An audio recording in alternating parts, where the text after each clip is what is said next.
Note coin এবং docs কয়েনের পরে যে ব্লাম একটা সুন্দর প্রজেক্ট, টেলিগ্রামের প্রজেক্ট, এটা আপনারা চাইলে জয়েন করতে পারেন। এখান থেকে ভালো একটা প্রফিট করবেন। জয়েন করার জন্য প্রথমে আপনারা এই লিঙ্কের উপর একটা ক্লিক করবেন।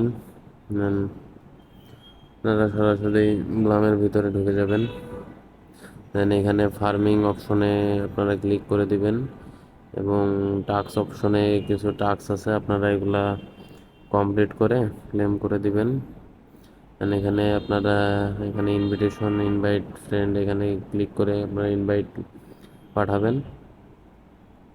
এখানে ওয়ালেট কানেক্ট অপশন আছে, আপনারা এখানে কানেক্ট ওয়ালেটে ক্লিক করে টোন কিপার ওয়ালেট কানেক্ট করবেন এবং আপনারা এখানে আরও কিছু কয়েন আর্নিং করতে পারবেন। তা এবং হচ্ছে গেম খেলার জন্য আপনারা এখানে ক্লিক করতে হবে। এরকম ক্লিক করে সবুজগুলো হচ্ছে ফাটাইতে হবে। এগুলো ফাটাইলে আপনারা তো এই কয়েন পাবেন। এক একটা ফাটাইলে এক একটা কয়েন, এরকম আপনারা গেম খেলে খেলে একটু বেশি কয়েন আর্নিং করবেন। এটা খুব তাড়াতাড়ি পেমেন্ট দিয়ে দেবে। তো যত দ্রুত সম্ভব আপনারা জয়েন করে নেন এবং আমাদের টেলিগ্রাম চ্যানেলে জয়েন হয়ে থাকবেন নতুন নতুন আপডেট পাওয়ার জন্য এবং নতুন নতুন ভেরিফাইড অফারগুলো পেতে হলে।